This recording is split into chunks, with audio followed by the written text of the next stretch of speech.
Como bien ha dicho Claudia, esta redonda que hemos tenido fundamento de riego de ciudad, pues creo que es importantísimo, sobre todo hoy día, ¿no? Con la carencia de agua que tenemos, con los precios que tenemos del agua, bueno, precios de todo, ¿no? Todo está elevadísimo, la energía que queréis que os diga también, y obviamente, pues hombre, hoy día, aparte de la ausencia de agua, que también la es y cada vez más importante, sobre todo en zonas que nunca han pasado ausencia de agua, pues lamentablemente tienen agua, ¿no? Y la verdad es que nosotros, que lamentablemente también, como decía Enrique de Euromediterránea, tenemos la experiencia lamentable de tener siempre falta de agua y estamos acostumbrados a ello. La verdad es que, bueno, es importante también que nuestra experiencia de muchos años pues llegue a todas las empresas agrícolas de diferentes zonas. Bueno, ahí tenéis el título de la ponencia y sobre todo pues el equipo que me apoya, Pablo, Abdel, Susana, Raúl, que obviamente, pues hombre, sin ellos, pues esto no sería lo mismo, ¿no? Como podéis imaginar. Bien, en este esquema que veis, pues he tratado de definir, ¿no? Los fundamentos de riego deficitario en los que tenemos que aprovecharnos, apoyarnos para intentar optimizar al máximo tanto el agua como los nutrientes. En definitiva, se trata de todo lo que vamos a ver a partir de ahora, intentar optimizarlo para que al final ese sistema radicular sea lo más óptimo posible en su absorción de agua y nutrientes, sea una máquina de absorción de agua.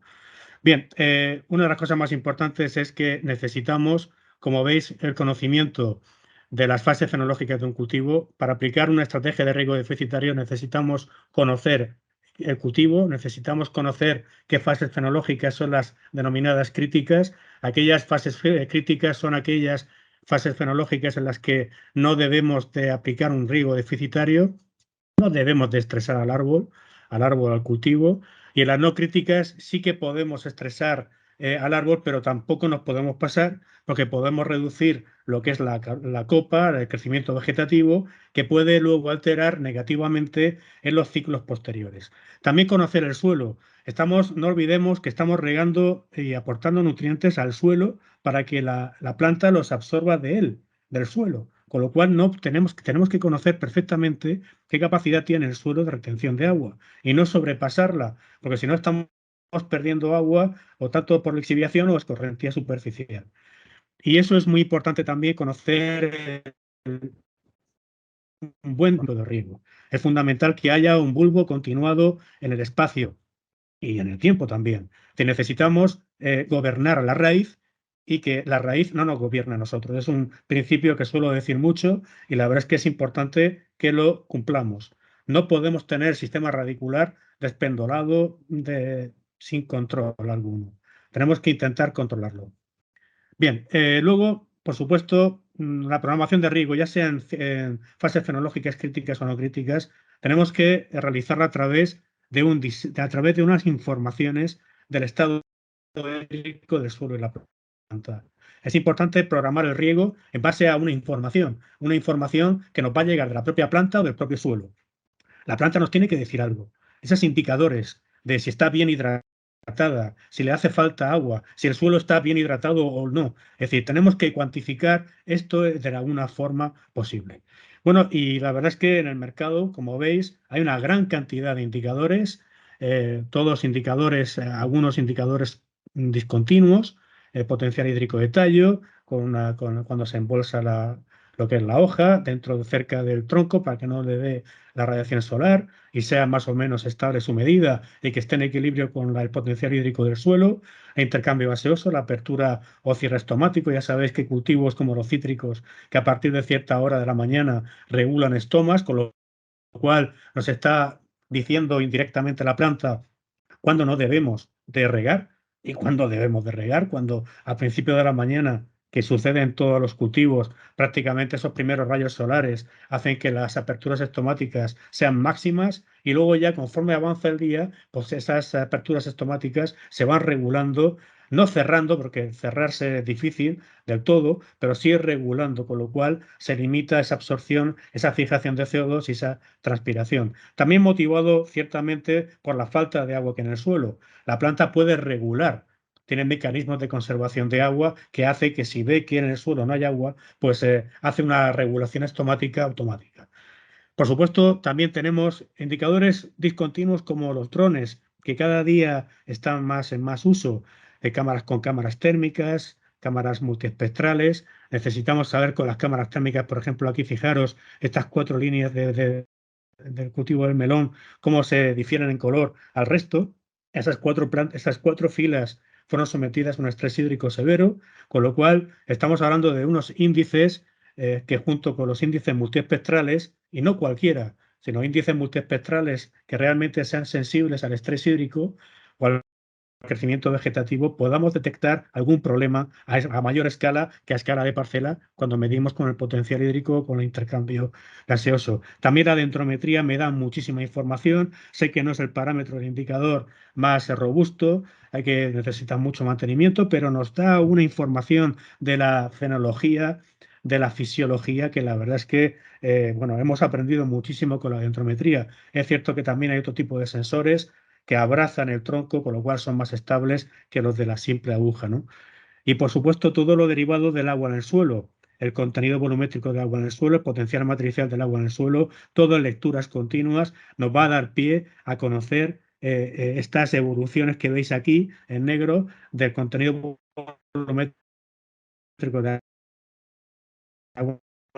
Hay que limitar el tiempo de riego para no llegar a una profundidad determinada en la cual no hay raíces. Es decir, tenemos que intentar modular el tiempo de riego para aportar el agua y nutrientes a la profundidad que nosotros queramos que la raíz se encuentre. Es decir, tenemos que modular, como he dicho al principio, modular el crecimiento vegetativo, hacer que la raíz se mueva, como veremos en otras gráficas posteriormente.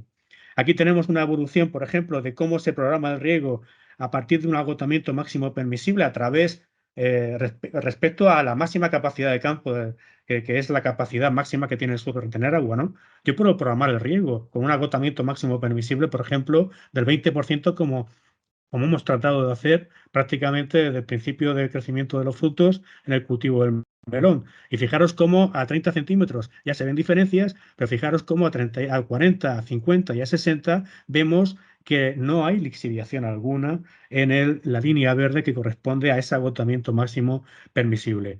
Esto nos ha dado pie a ahorrar en torno a casi 1.000 metros cúbicos hectáreas ciclo. Hablamos de 3 meses, 3 meses y medio. Y hablamos de un tratamiento finca en el cual 3.200, vosotros sabéis que no es una cantidad desmesurada de agua. Con lo cual se puede hacer mucho con una sensorización y además si encima lo primamos con una bioestimulación de algas o microorganismos, pues hacemos que el sistema radicular sea cada vez más efectivo. Otro indicador que es el potencial matricial del agua en el suelo, a diferencia del anterior, que mide el contenido, la cantidad de agua que almacena el suelo. Esta es la energía con la cual está el agua en el suelo. Cuanto más negativo, más dificultad va a tener la planta de absorber agua, con lo cual nos tenemos que mover en torno a 20, 30 centibares o kilopascales para que la planta pueda absorber ese agua. En cuanto disminuimos de 50 o nos acercamos a 100, ya la planta va a tener dificultad para absorber. Y fijaros la diferencia entre la línea verde y la línea roja que se regaba a la máxima necesidad hídrica que tenía el cultivo. Esto nos propició, esta es la misma gráfica de cultivo anterior en melón. Y por supuesto, con esta gráfica también lo que os quiero decir que la sensorización es necesaria, la digitalización es necesaria, pero la digitalización, contando con las personas, explicándole a los agricultores, a los técnicos, que muchos de ellos tienen una edad elevada y obviamente hay que facilitarles esta información, pero sobre todo facilitarles y darles confianza, valorizar este uso de la sensorización porque es de vital importancia, como por ejemplo veis aquí. Fijaros cómo el cultivo de la uva, como cuando en el pleno mes de septiembre, en posenvero, cuando yo puedo reducir el tiempo de riego o incluso hasta el número de riegos, como aparentemente aparece aquí, fijaros cómo el potencial matricial ya se nos va por debajo de menos 50 kilopascales. Con lo cual, señores, estoy haciendo que las raíces funcionen, estoy ahorrando agua, estoy incrementando la productividad del agua.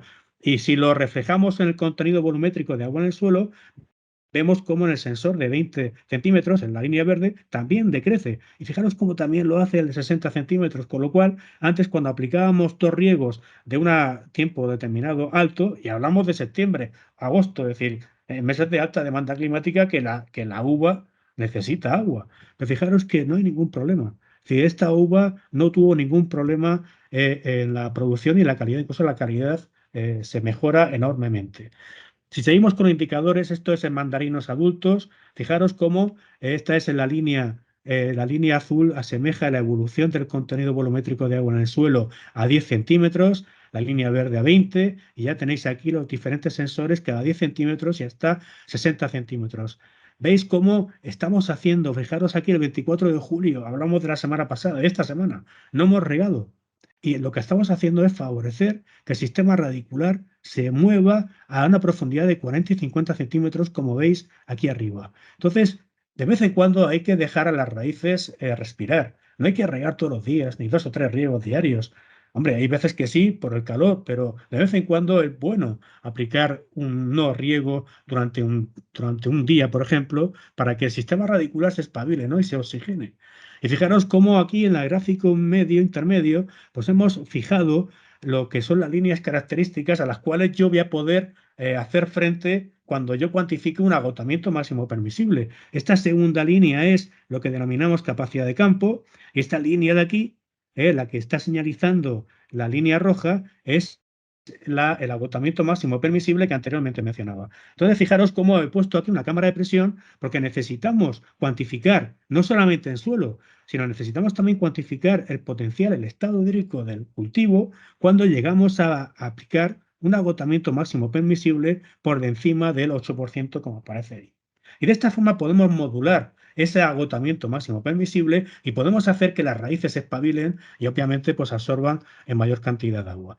Esto es también uva de mesa, y en la uva de mesa veis, por ejemplo, es mismo cultivo, estamos aplicando también bioestimulación. Veis cómo el agricultor está regando 2 riegos diarios de unas 2 horas, 1 hora y media, 2 horas.